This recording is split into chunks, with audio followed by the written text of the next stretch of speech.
as women. And then in closing, I would love to just invite all of you to keep an eye open just for the work that we are doing in SWEEP, Student Women Economic Empowerment Program. It's a tiny pocket of seed funding that we have to start an initiative that addresses the underrepresentation and the lack of support for student women entrepreneurs in the larger university space and also in the economy. And we work very, very closely with private sector and with leading women in business and in the world of work to team up with and to align with student women in business to strengthen, in this collaborative way, the ecosystem for all of us. And with that, I close and thank you for your time and the opportunity. Oh, very, very interesting. Thanks for unpacking the quadruple helix model, and also, showing how women, how that can support, women entrepreneurs. And you've mentioned that when funding is an issue. And just the other day, I was reading an interesting article and looking at women, the percentage of women that are able to access, funding or even credit, formal or informal, in the sub-Saharan region. So you're looking at only less than 6% of women can access, funding or can access credit, as compared to more than 6% of men. So it really shows that we still have some gaps that we need to fill in terms of showing assisting women entrepreneurs and advancing their cause. You also mentioned the issue around networking and looking at women and the social responsibilities that they have. It's not always easy, for them to attend those networking sessions as compared to men. So as a result, you ask yourself, is this disadvantaging them? Or is it the way the society, is expecting women to, the role to expecting them to play that role, of being home and looking after or taking care of, so your social responsibilities, and also the procurement, government spend. And this is where I would like to bring in Dr. Irene Mohaswa to unpack further, the issue around women. How can government advance women entrepreneurship? So thank you very much for unpacking that, and we will be having questions, that will be directed at you as we progress. And let me introduce our next panelist. Thank you so much, Dr. Clark, for unpacking that model. Dr. Irene Mohaswa is an Executive Director, Student Affairs and Residence at Sefako, Makgatho. She is an educator by profession, and she holds a PhD. And in her previous work and experience, she was an educator in the primary, middle, and high school, and also a part-time lecturer at the university. She served as a senior education specialist for the Department of Basic Education, as well as a health and wellness practitioner. She is passionate about developing previously disadvantaged communities, and in particular women and youth. So Dr. Mohaswa, if you can just switch on your camera and just elaborate further, on the role of government in advancing women entrepreneurs. Okay. Thank you, Ma, and thank you for the previous speaker. Indeed, she provided insights into women entrepreneurship and what is being done in higher education.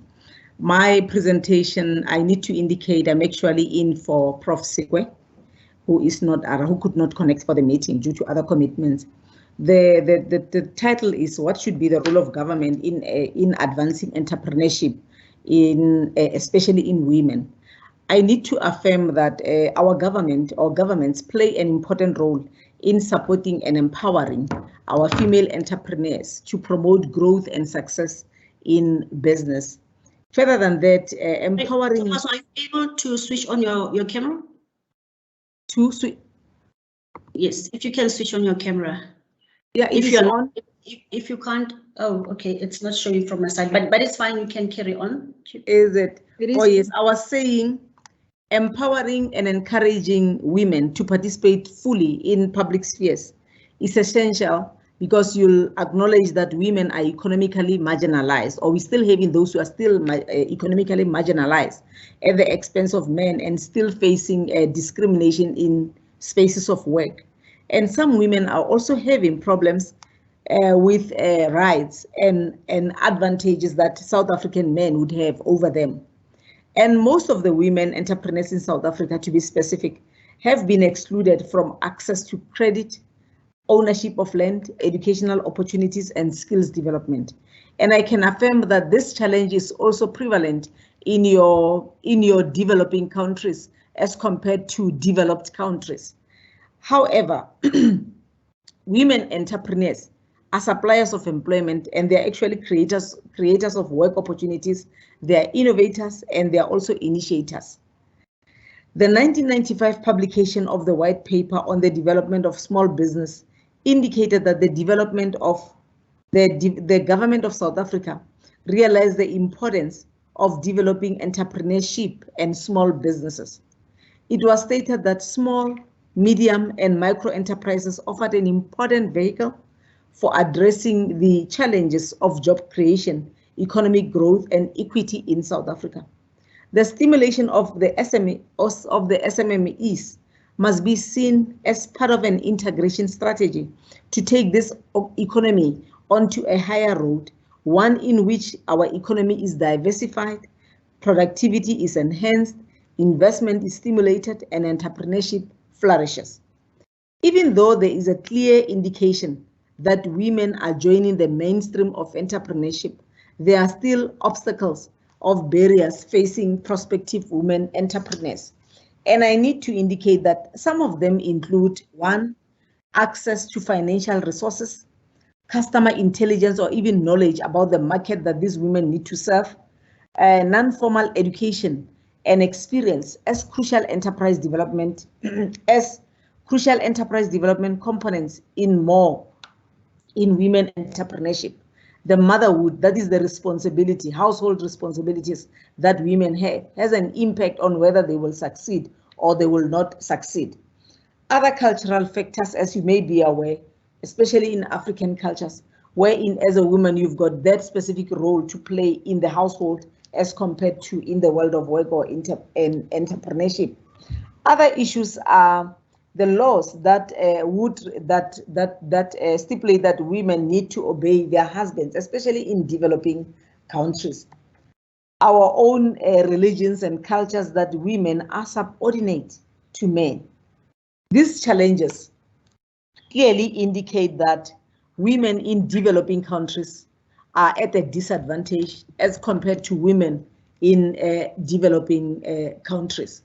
Now, what is the government, or what should be the role of the government? One of the first things that our government should be doing is to ensure that there is promotion of cooperatives, especially amongst our rural areas, women staying in rural areas. We also need to ensure that through the Department of Basic Education and Higher Education, we really enhance capacity, skills development, as well as through the SETAs that are available. How do we ensure that they really are accessible to women in those particular previously disadvantaged communities? Of course, the strategies of the Department of Trade and Industry need to be shared with this particular women so that they are aware. Probably people are aware of that. Quite often it's people who are in affluent communities or people who are in the so-called urban areas, whereas our own women out there don't have such facilities, or they are not even aware. Financial resources need to be availed, and in as much as allocations are made, government should ensure that women are taught on how to manage whatever financial resources that would be allocated to them, issue of accountability, issue of assisting them with business plans, and even accountability at the end of financial year. How do they then prepare reports that should be shared with whoever had provided resources to them? how to get loans through your Kula Enterprise Finance Limited and Nziga Enterprise Promotion Agency, amongst others. Those are some of the opportunities. We should also focus on local business people, also empowering those who have just established businesses, that is our women. The other one would be mentoring and mentee, wherein we are having mentors who can share experiences to newly established entrepreneurs. Women need business skills as well on how to get capital, how to start the business, how to sustain the business. Training and developing, ongoing training and development of female entrepreneurs is quite critical, especially in business plans and financial statements. Non-profit organizations as well, they also need to be empowered so that they would understand what are the benefits of being an NGO, what are benefits of being a private enterprise. The other strategy would be entrepreneurship awards, wherein we acknowledge and we showcase successful entrepreneurs as a way of encouraging other women on how other women had worked hard up until they achieve whatever business ideals that they had. And these particular competitions are actually building a culture of entrepreneurship in South Africa. And they would also be able to support both small and medium businesses. You'd understand that as South Africans or even other countries out there, one of the things that encourages people is to see when other people are being acknowledged for all the hard work. People come to realize that, oh, they started here. I could also start there and I can also be successful just like them. They are able to share stories that may inspire those who are starting businesses so that they should know that starting a business is not an easy task. And even when you are successful, you still encounter challenges. The other one would be that we need to ensure that in as much as we have now empowered them, we have provided the necessary financial resources, the necessary support, how do we ensure sustainability of those particular businesses? Because you have those who are now successful. However, some of the challenges that they may encounter on their way or the risk factors tend to limit the success of the business. So we also need to look into those particular risk factors. And I must say, in as much as the government is playing an important role to empower women, but other sectors as well should also play their role so that together a multi-stakeholder relations can be established to strengthen the role of the government amongst women. Thank you. Thank you, Dr. Masa, for that detailed presentation. And I just want to maybe make a follow-up question, and maybe if you can just further elaborate on that. Are you able to sort of look into what is it that the first world countries are doing versus what developing countries are doing when it comes to supporting entrepreneurship? I would say one of the things that I've identified is that most of the developed countries, one of the things that they do is that from an early age, as early as your primary, your high school, such entrepreneurship skills are being entrenched as compared to us. In as much as we are having subjects like your business, accounting, but I still feel a lot need to be done so that learners from as early as grade 1, such skills can be enhanced. I'm aware that in some of the developing countries that is being done. For instance, in South Africa, I'm aware that as early as primary, middle school, high school, you'd have entrepreneurship days and all that. But I still believe a lot need to be done in ensuring that this is mainstreamed in all the learning areas or in all the subjects, not necessarily maybe in your life skills education or in your business or even in your accounting or economics subject. The other thing is that culture change, where in developing countries, we need to shy away from saying, or we need to move away from saying a woman's role is 1, 2, 3, 4. Whereas in developed countries, the important role that women are playing in contributing to entrepreneurship is being recognized. Therefore, it's important that in countries, especially developing countries, in as much as there are policies that have been developed to ensure that women are empowered and they are actually given the necessary support, let's also monitor those particular policies. Are they implemented? What are some of the challenges that women are experiencing? So we need to deal with those particular challenges and ensure that women have a safe space or a very conducive environment where they can operate and they can flourish. Thank you. Dr. Papu, I'd like to bring you in here as I introduce you and read your bio here. So Dr. Vati Papu Zamtaka is a research and innovation leader, currently serving as a Deputy Vice Chancellor for Research, Innovation and Engagement at Tshwane University of Technology, TUT. She holds a PhD degree in Public Health from London South Bank University in the United Kingdom, and a Master of Science degree in Public Health from University of Umeå in Sweden. She worked at the Medical Research Council as a senior scientist and as a project director for Microbicide Trials Network at the Perinatal HIV Research Unit.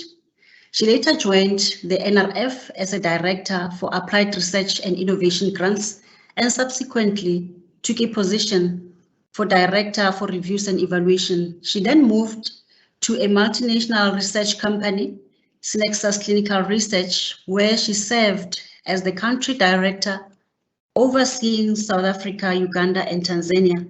Whilst in private sector, she served as a board member for the National Research Foundation, the NRF. She is currently serving as a board member for the Saibono Discovery Center. As a passionate scientist, she has been featured on a number of magazines and has been interviewed by a number of radio stations and TV stations on science matters. She conceptualized and produced a TV show profiling scientists in the country, which she hosted on the DSTV channel 265. She joined TUT as the DVC Research, Innovation and Engagement in November 2020. So as I bring you in here, Dr. Papu Zamtaka, I'd like you to share with us what is the role that big business should play in advancing entrepreneurship, and in particular, women entrepreneurs. Because we have now looked at the role that the government needs to play. And I'd like to bring you in to take us through what is it that big business or industry needs to be doing, and are they doing what they need to be doing? Thank you so much, Program Director. If I can quickly share my screen, if it's okay. Can you see my screen? Yes, I can see it from my side. I believe it's visible. Okay, thank you so much. I'm going to try and jump a number of slides and to zoom into your question in the interest of time as well. But before I do that, maybe as a little bit of a background through you, Program Director, talking entrepreneurship in general, which we know that is one of the key drivers for employment. I would request that we look briefly on the employment status quo in our country. Where are we? And entrepreneurship as a possible solution to unemployment. Briefly on challenges to implement entrepreneurship at our university level in South Africa. I must say that on these topics I will run through very quickly. The paradigm shift to entrepreneurship, role of the university. I know some of my colleagues will be focusing deeply on the university's role. Even the issue of rethinking curriculum, teaching and learning, I might jump it and go directly to the role of industry in advancing entrepreneurship. And what are the opportunities for industry through entrepreneurship? because program director, as we're deliberating today, yes, the focus may be in particular on women, but allow me to submit that the challenges that we are facing are wide. You know, they touch on all genders. So there's always a question of what is it in for us as industry. So if we could also look deeply on opportunities for industry through entrepreneurship and the areas where entrepreneurs and small businesses are making contribution. So looking at the employment status quo, and I'm particularly giving this background to, you know, to paint a picture of why entrepreneurship is really required. The current official unemployment rate is at 32.6%. In particular, the unemployment of graduates in our country is at 9.3%. The unemployment for ages 23 to 24, rather to 25 to 34, sorry, years is at 41.3%. In the midst of this conundrum, we have the downscaling that has been done by various sectors, such as the mining, hospitality, manufacturing, and building sector, as well as the banking sector due to COVID-19 and tough economic climate. So on one hand, we are having a high rate of unemployment. On one hand, we are having our industries downscaling because of being hit hard by COVID-19.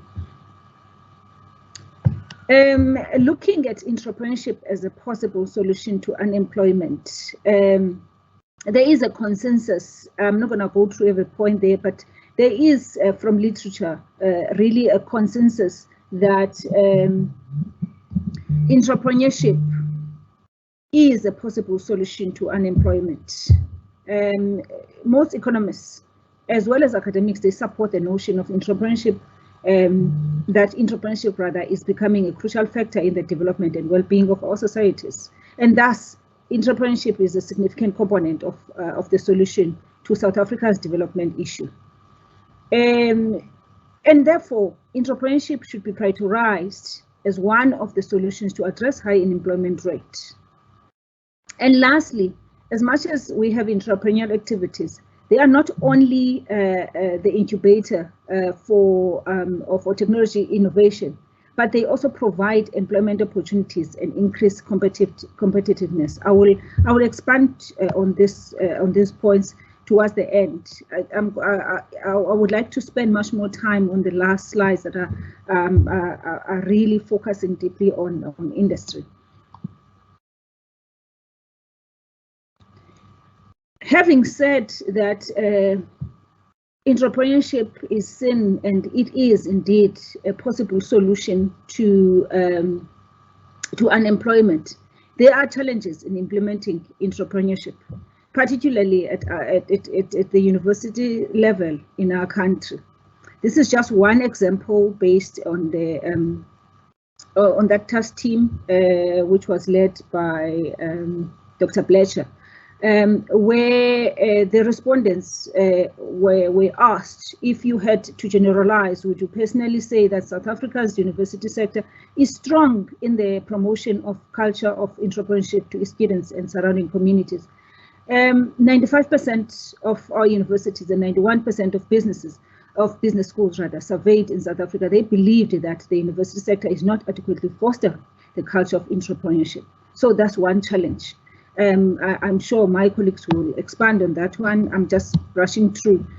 And further to that, there has been identified areas that are a biggest contributor to this conundrum, which is funding. The previous speakers have spoken about this, and also you know, the qualifications of staff, as well as time. I'm not going to speak much now on the quadruple helix. Prof. or Dr. Clarke has elaborated on it. And it is indeed time for us to adopt the quadruple helix as an approach to entrepreneurship. I will jump that as well, because I want us to focus on this to answer your question of industry.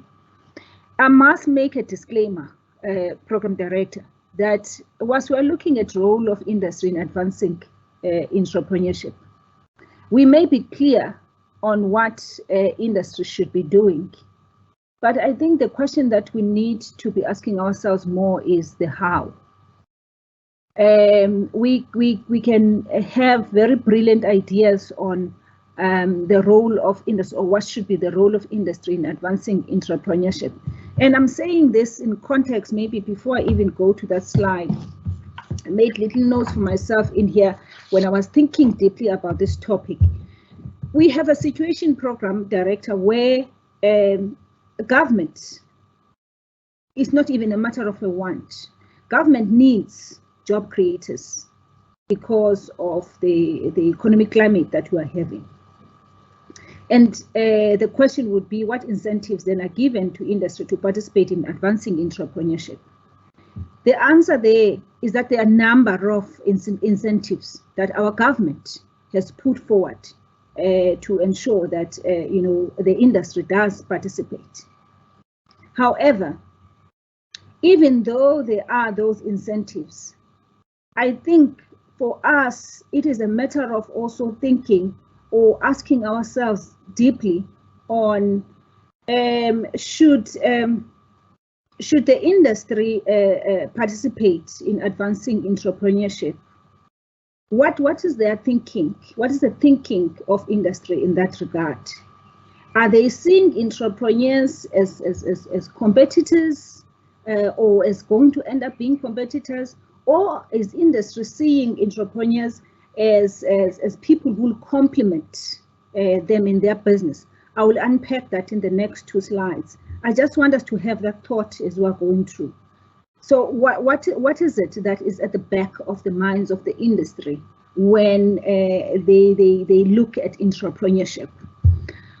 So in terms of the role of industry in advancing entrepreneurship, I'm sure we can all agree that our country has an exceptional pool of entrepreneurs with ideas that need energy to grow.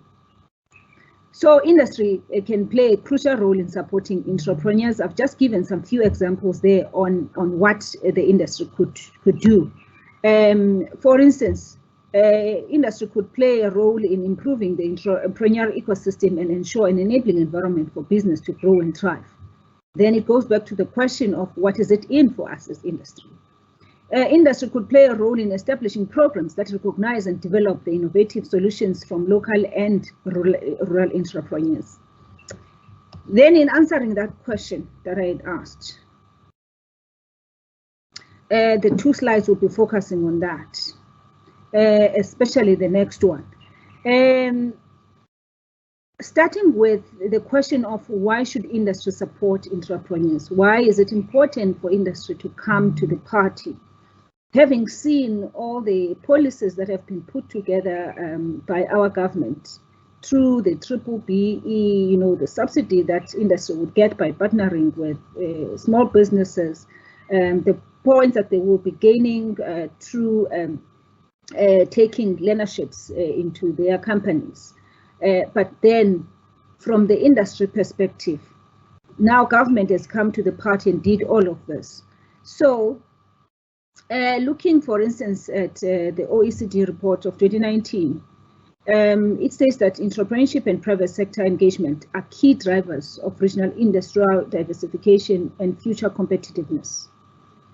Promoting an entrepreneurial mindset within companies, it will help the very same companies to reorient their future activities through in-house processes, product innovation, which will then be triggered by entrepreneurs with a desire to innovate. So it's quite important to have entrepreneurship in the ecosystem. Entrepreneurs are innovative. They bring new ideas to the table. They support, supporting entrepreneurs will then help the emergence of new firms and boost innovation in existing firms. So these are just few examples of why would industry need to have entrepreneurs. But then what is a key opportunity or opportunities for our industry that is being brought forward by entrepreneurship? Remember, I said in the past 2 slides, can we keep this question in our mind? Are entrepreneurs being perceived as competition to industry, or are they being perceived as an opportunity? My view is that they should be perceived as an opportunity to complement the industry. Let's take, for example, the issue of the value chain. There is no industry that could be an expert in every step of the value chain. So what could be done from the industry's perspective is to identify gaps in the value chain or areas that the industry is not strong at, and try to bring in entrepreneurs in that space, so that the whole value chain is completed by people who are the experts. I will make a very simple example here of baking bread. You know, if there is this big company that is making bread, that bread still needs to be delivered to the consumers. Maybe the industry in that case doesn't have the expertise for the delivery. So how about bringing in then the entrepreneurs who are, you know, experts in that space, so that the role of the entrepreneurs and the role of industry, they are seen to be complementing each other, instead of being skeptical that if we bring or we uplift and enhance entrepreneurship, then the same entrepreneurs, they're gonna, you know, be big and then compete in the same scale at which we are operating. That is a very simple example, but there are so many of these examples. We can take the example of pharma, the pharmaceutical industry. The pharmaceutical industry would be in the R&D side of things, of the medication. But then there is a pharmacy that is involved, you know, and it could be an entrepreneur running that particular pharmacy, and so on and so forth. So there are so many of these examples. And in industry, bringing entrepreneurs in the space to attend or to address the key need or the key expertise that industry might not be having. In return, they are also responding or addressing the issue of BBBE and thus accessing the incentives.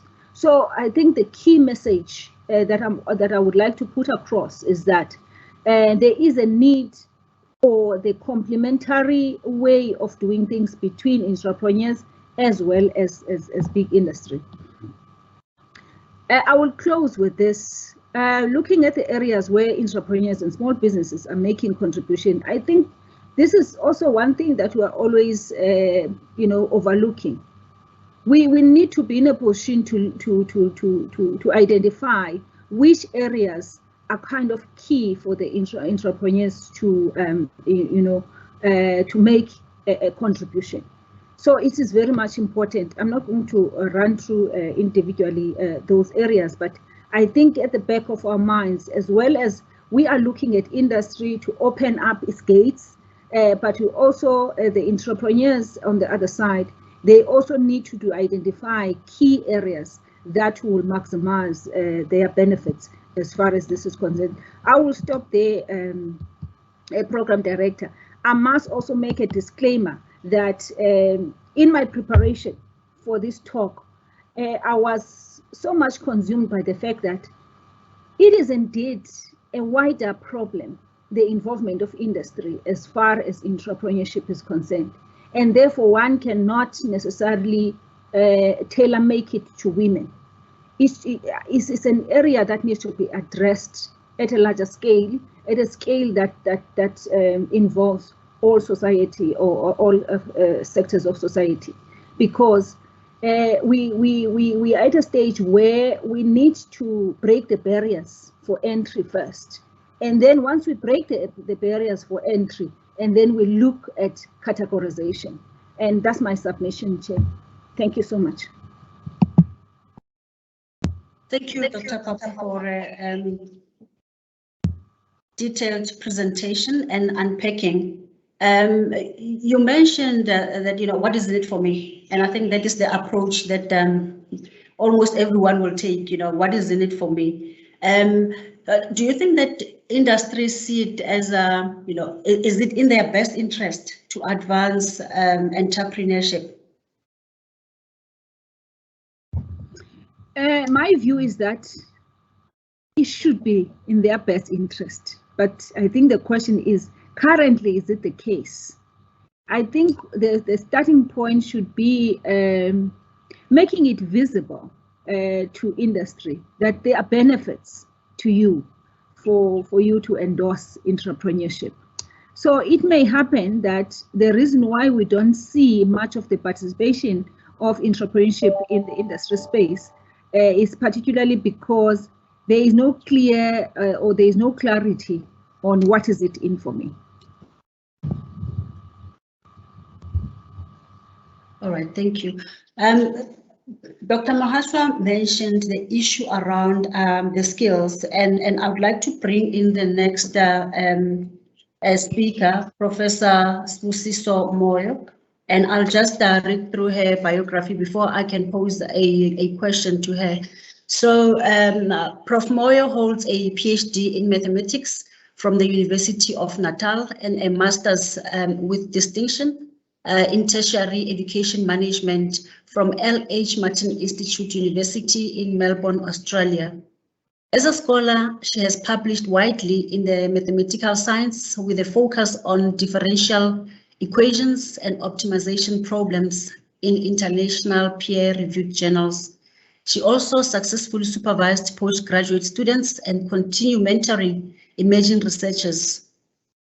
With the Durban University of Technology, she has served in various capacities and levels as Associate Director and Associate Professor in the Department of Mathematics, Statistics and Physics, Director, Research and Postgraduate Support, and then was appointed as the Deputy Vice Chancellor, Research, Innovation and Engagement in the Durban University of Technology in 2017. She's currently an Associate Editor of the Journal of Higher Education Policy and Management, published by Taylor and Francis, and has served as Guest Editor of the Mathematical Methods and Applied Science Journal, published by John Wiley and Sons, and Journal Engineering Mathematics. She's also a board member for Agenda Feminist Media.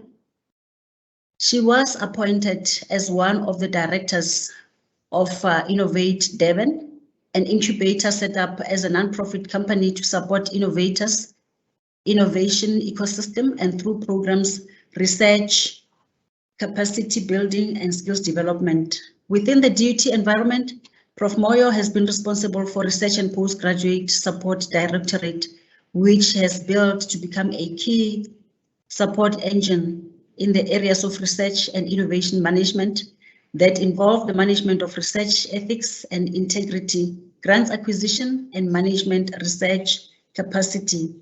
Prof. Moyo in 2019 was awarded the Special National Entrepreneurial Development in Higher Education Award to a Deputy Vice Chancellor responsible for facilitating remarkable institutional support for entrepreneurship development in terms of student entrepreneurship, entrepreneurship in academia, and in growing an entrepreneurial university.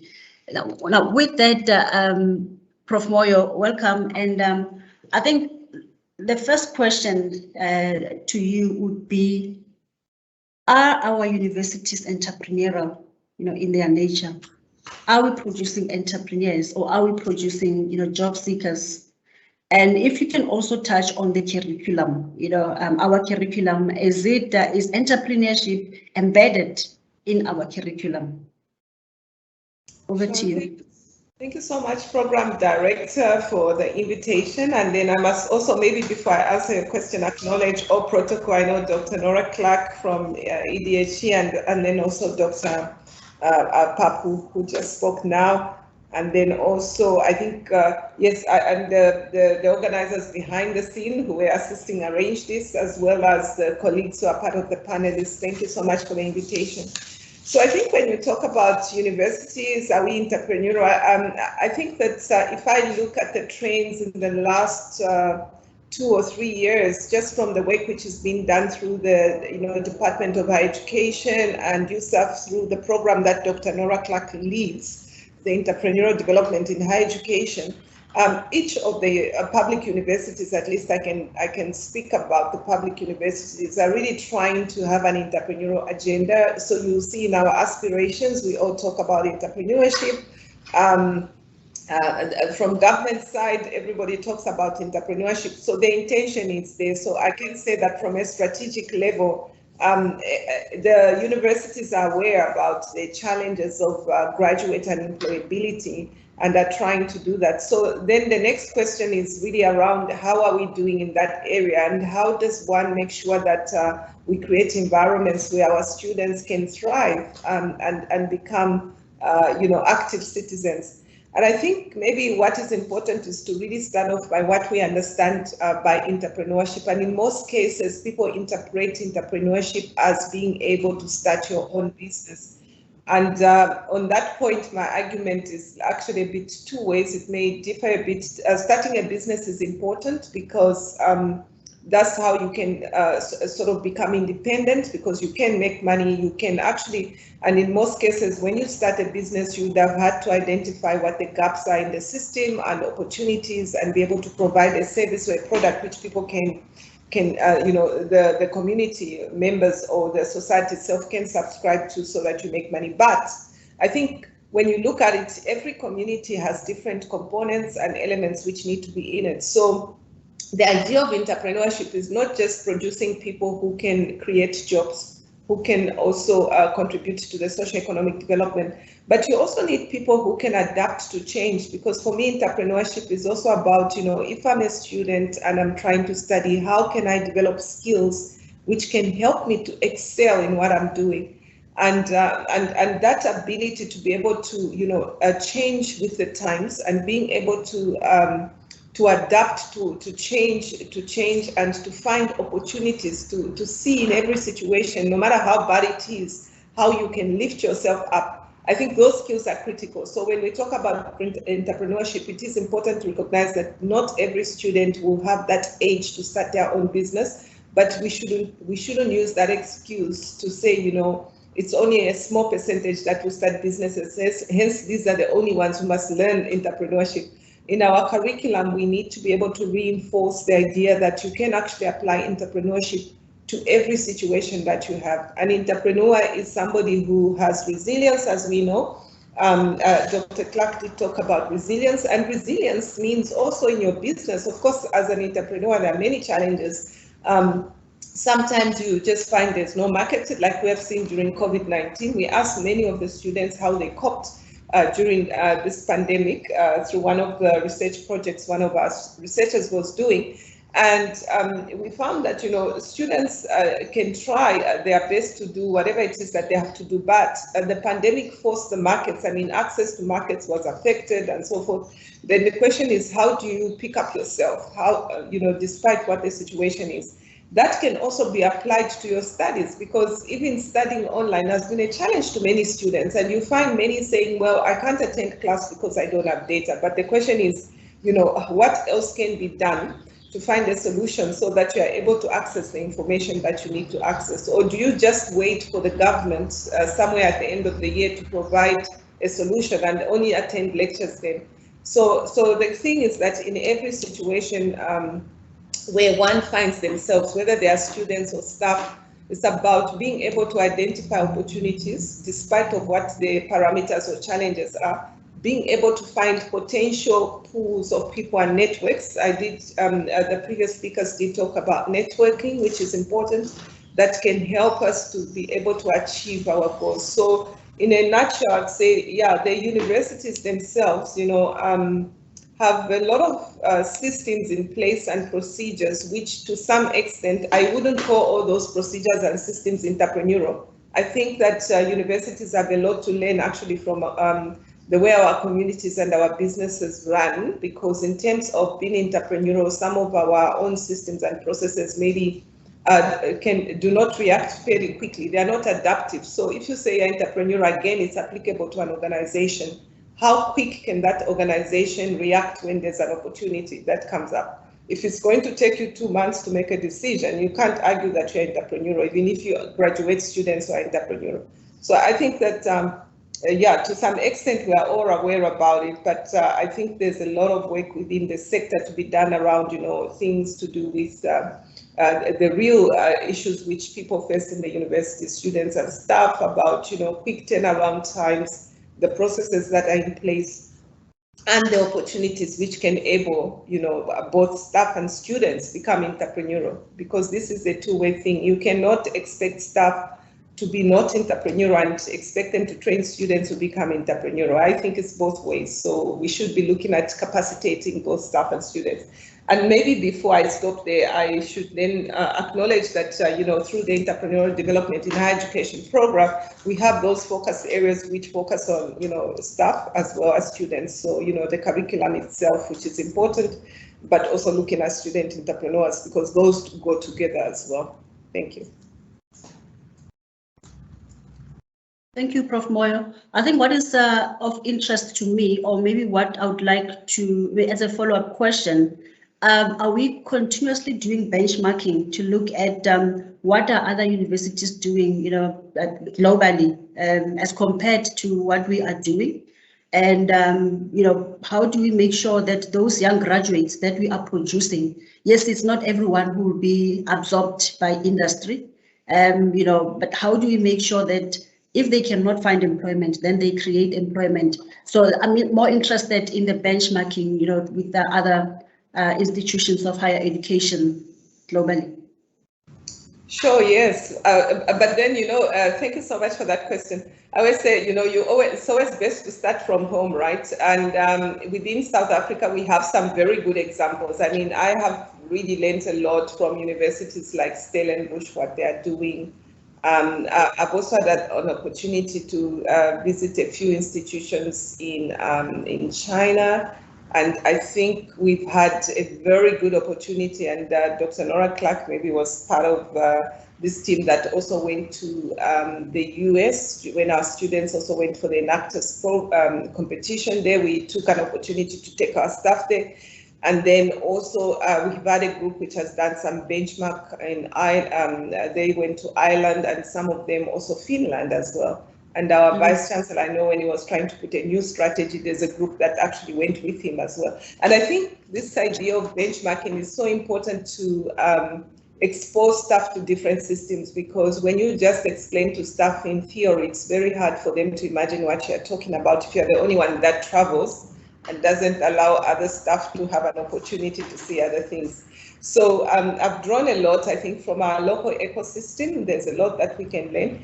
And so I'll just use maybe the Finnish example, because I think that's one of the examples which is also quite close to maybe talking about how they start, when they start. So they do start quite early in the Finnish system in terms of entrepreneurship. And you'll see at the end of it that when the students finish, it's not just the companies that they start up, but also, products that they produce through these companies, but it's also services, right? So if you want a service, say in innovation and entrepreneurship, you can find someone who has set up a service in that area to consult. So it's, I think the Finnish model is quite interesting, but I just want maybe to take that back, because you remember that even when you benchmark, when you import a system the way it is and bring it in our setting, it might not work the same way, because the environment is different. So it's always very important to take into account your environment. And so I'll bring that down then to DUT. How have we applied what we have learned from these trips that people have taken to see, different models.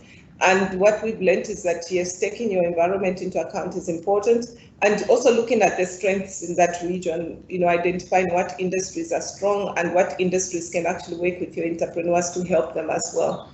And that works very well. And in terms of the curriculum, I can just say that the curriculum part is a big crisis, because I think that we are not very flexible in our curriculum. And in fact, we probably take very creative students from primary school, and by the time they are finished their matric, we've really taken the creativity out of them completely, actually. So because our curriculum is just designed as if you are all, everyone is studying to become a, what do you call it, an academic eventually, like especially when you come to university, we assume that everybody will become a lecturer or a professor or something like that. But that's not the way people are supposed to be trained. So we need to have some diversity in the curriculum. It's not just a matter of saying we are going to teach entrepreneurship, but it's also the collection, how you can organize the subjects that you take, and how in that curriculum, how much time you have for creativity to actually use your hands and, you know, have time to create, to go to a space where you can think about idea generation, experimentation. And I'm not talking about just people in engineering, like Dr. Nora Clark, who happens to be an entrepreneur as well, but it's also give it a chance, you know, to people to just have that thinking time. Most of us don't have thinking time. We just run like robots because, you know, I've seen some of the students when I engage them, they are so worried about the test, the next test, the next class, the next test. So at what point do they start thinking about, I really want to do something and I want to think about this, you know, design something and experiment, see if it works and then move on. So I think that we have to do something around that. And I know I've mentioned this to maybe some of the presentations and also discussions with Dr. Clark around curriculum as well. And I know that through the CHE, we are going to experiment ourselves, you know, to try and see how flexible the system can be. So because that's what we think we are going to work on, is more the curriculum side, rather than just, you know, allowing the status quo, because I think that's where the issue is. So the entrepreneurs we have now, you could say that, yes, we are trying to develop entrepreneurs, but maybe we have them by accident. It's just those who are really at the end of highly motivated, who are self-motivated, but we probably are missing the middle people who could be encouraged to become entrepreneurs because the system just doesn't allow them to become entrepreneurs. So I think the leadership in universities, one of the roles is to just make sure that one creates time and space in consultation with the faculties as well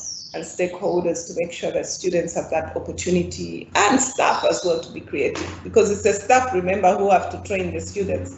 So how will they train the students if they themselves do not have time to think? Yes. Okay, thanks. Thanks for elaborating on that one.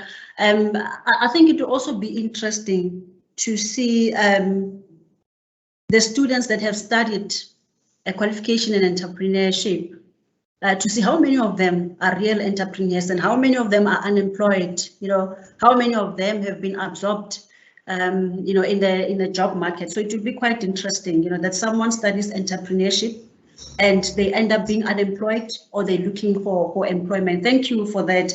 Actually, on that one, Poto, I know a lot of people who've done entrepreneurship. I've got some PhD students who are doing entrepreneurship, and some of them can't find money for their studies. And I said to them, but you're doing a degree in entrepreneurship. What does that mean? So it means that, you know, there's a big disjuncture between what people study and what, you know, the actual reality, whether they're able to apply those skills. Yeah, I think that's a very good question. Thank you. Okay. All right. No, thank you so much. I'm just, you know, for people who have logged in, if they've got any questions, they can start posting the questions because we are slowly running out of time. So if they can please, if you've got any question, just pose the question so that as we engage, then the participants, the panelists can start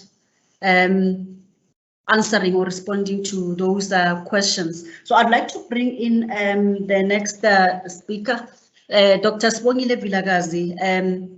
She is a research psychologist with a PhD in organizational development from Wits Business School. She is currently the chairperson of Gauteng Growth and Development Agency, the chairperson of the Social Ethics and Governance Committee of the South African Music Rights Organization, SAMRO, and a non-executive director of the Kalahari Manganese Mining Company. She is the founder and CEO of Ntsikelelo Business Solutions, a consulting business specializing in business strategy, insights, and consumer experience, strategy development, and monitoring. So we've been talking about entrepreneurs, the resilience, and everything that makes an entrepreneur, the role that different stakeholders have to play in advancing the cause of entrepreneurs, in particular female entrepreneurs. And entrepreneurs in their nature, they're meant to be innovative, they're meant to solve problems, and given the myriad of challenges that we have as a country, and just a few of them: unemployment, energy crisis, water crisis. So the question to you, Dr. Vilakazi, is that are we solving the real problems that are facing our society and the country and the communities with the challenges that we have and the entrepreneurs that we have? Are we really solving the problems? Thank you so much, Program Director, for the invite and for such a beautiful discussions that I've been hearing, and I've learned a lot, I think, in the time that I've spent here. So really, thank you for inviting me and for this opportunity.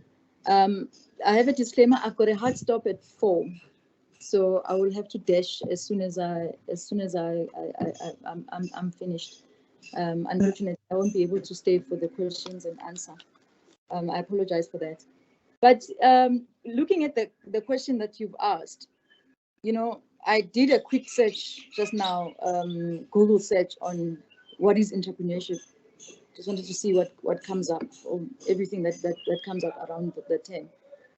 And one of them is the willingness to work for yourself. It was coming up quite frequently. An act of starting a business, risk-taking to enjoy benefits or profits at a later stage, transforming the world by solving problems, challenging status quo, and creating social change, building a life on your own terms, taking the first step into making the world a better place for everyone. So, I mean, as I was just looking at these keywords and key descriptions of what it means to be an entrepreneur, and your question around, are we solving real problems that are facing our society, our country, and our communities? I think the answer is a resounding no, we're not. Why would we say that? Just look at the description of what it means to be an entrepreneurship. What it means to be an entrepreneurship, by definition, it says you need to start from where you are. To solve societal problems, community problems, country problems, you need to identify those problems from where you are. You have to solve your own problems where you are. That's what it means to be an entrepreneur. Your surroundings, they become the catalyst for innovative ideas that go on to become change makers globally. All the individuals that we know of today who started off in their garages with one single idea, they did so because of that drive, that they wanted to see a different world, and that world, they wanted a world and to live in it in their own terms. So they changed the world. The likes of Steve Jobs that we read about. Today we've got phones in our hands and computers in our hands and in our houses and everywhere. Because of them, literally they've changed the world. There's many of them. Our very own Elon Musk, coming from South Africa, same today is a global player that is changing the world. And that's the nature and character of being an entrepreneur. So an entrepreneur is not someone who's necessarily looking for, pull me up, please. It is someone who goes out there and they make the world a different place than what it looks like. So it must start from where you are. If you come from an environment of poverty, for instance, of hardships that many of our people come from, that should inspire you to create something different that then changes the circumstances where you are. The reason we are struggling with that, or producing individuals who can do that, is that we live in an environment or a system, I don't know, whatever you call it, that presupposes that as an individual or as a person, you are not enough. I think the clues all around us tell us that we are not enough. For us to be enough, or for an individual to be enough, they have to be qualified in some shape or form, you know. And hence, my colleagues have spoken about the type of education that we are getting. That's and people are studying, they're learning to be entrepreneurs, and yet they don't become entrepreneurs. So, I mean, right there, you start realizing the problem. You know, we use education for qualifications rather than for development. It's because for me to be a worthy of something, I must be qualified in some shape or form. I must get some kind of a qualification. So it's not about being authentic, identifying small problems and finding ways to be creative in solving those problems, but rather it's let me be a person, let me be worthy, let me be recognized. In order for me to be recognized, therefore, I must look for some kind of institution that I can enroll with, and it can help me to be qualified. And in the end, we are sitting with qualified and sometimes overqualified individuals who cannot solve our problems because they are not interested in solving problems. They are more interested in being validated. We are all walking down the aisle, being wearing our gowns in order to be validated, to say from here forth, as a human being, I am worthy of something in the spaces that I'm in, which is a big challenge. And it's a big challenge for us because you combine that with the fact that a majority of our people are living in poverty. The stats are out there, we all know. And that, by virtue of that, it means people are living to meet basic needs, survivalist needs. They are looking for work because it's easier. I can get a salary and be able to feed my family. So when do you get the time, as the previous speaker has spoken about, the time to just create, the time to reflect, the time to see problems around you and think of how do you solve this problem. You can't have that time when you are thinking, what should I be eating at the end of the day? So you don't have time for that. You have the time to say, who is out there to employ me? And whoever is employing you has identified whatever problem that they decided that they want to solve, and they are bringing you to come and help them to solve that problem. But you leave your own problems around you that still need you to solve them, because entrepreneurship, it starts from where you are. The things that are bothering you in your immediate environment are actually the clues on what you should be doing to change the world around you. So people are looking for salaries.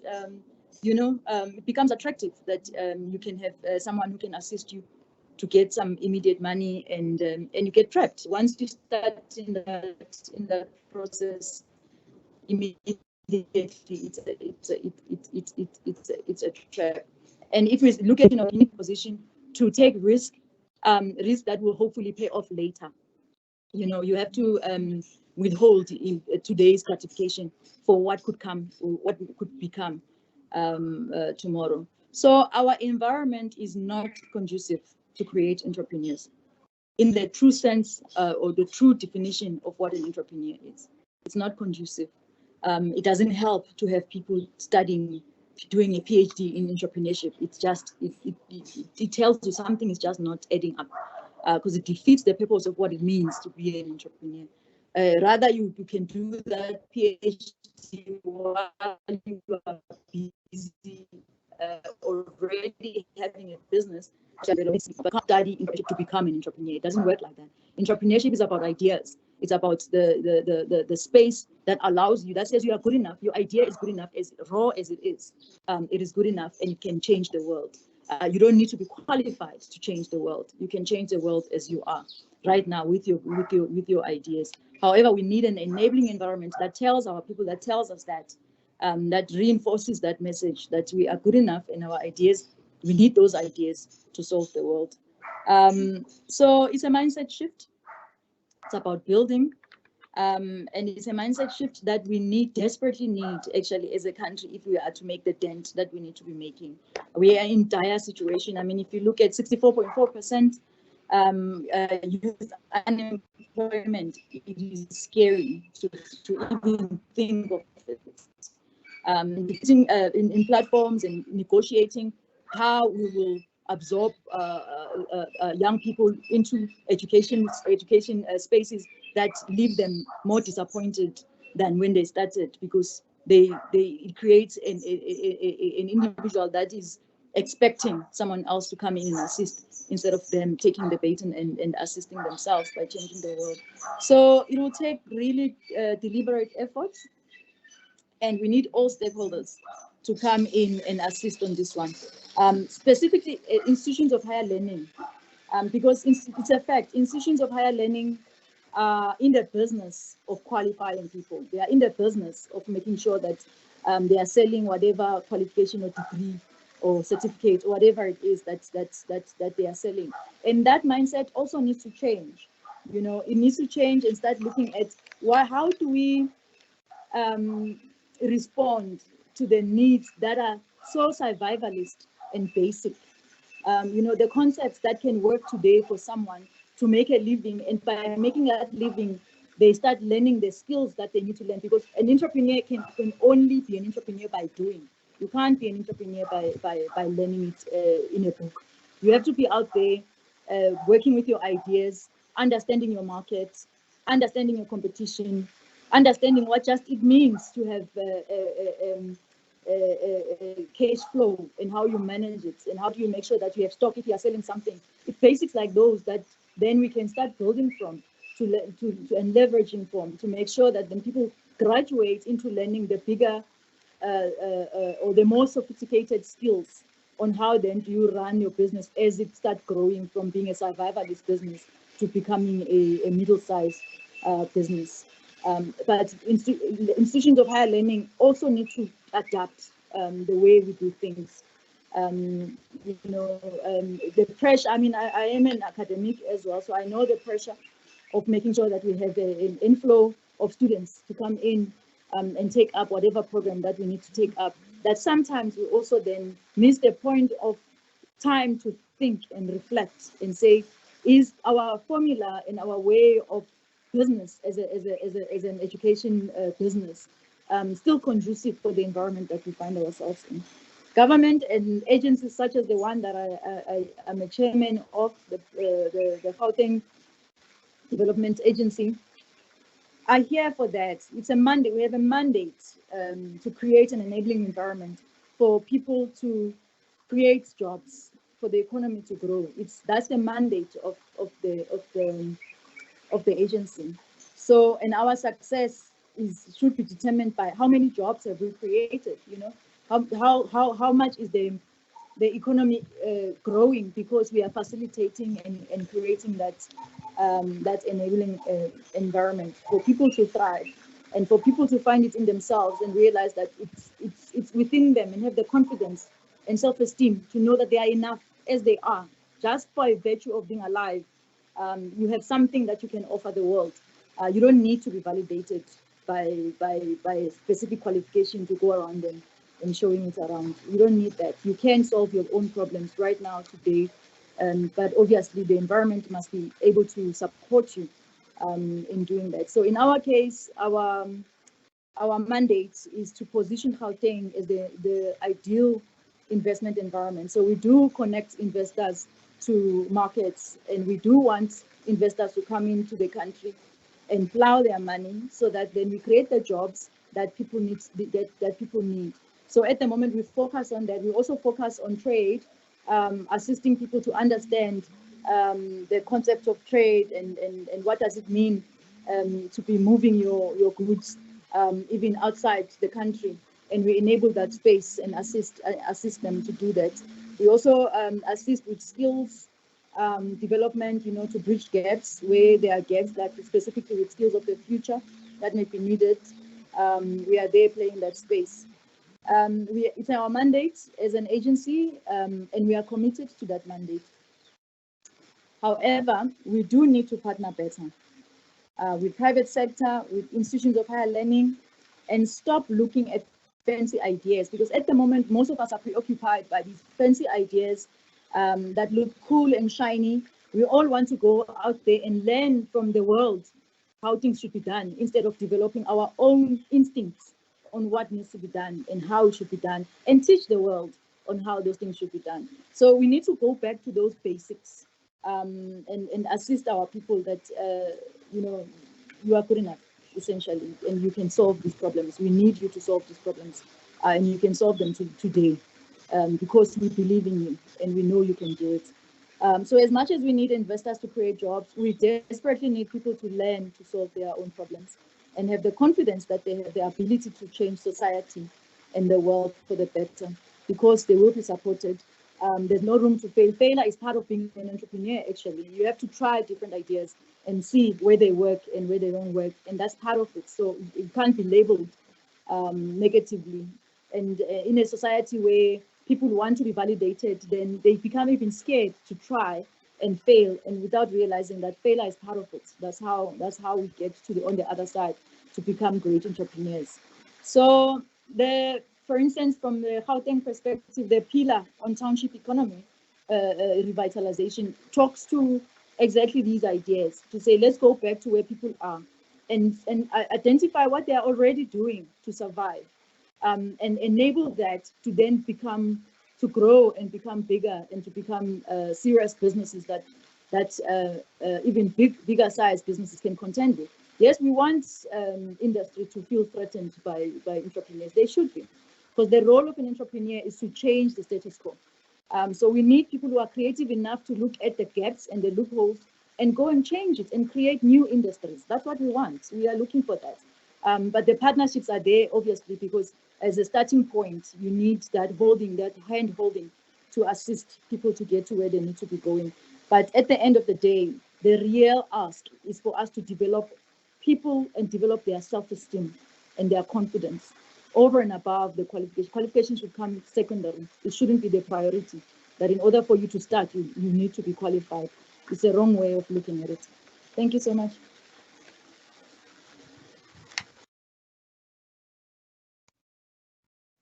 Thank you, Dr. Vilakazi. I think you have touched on a lot of things and you have really unpacked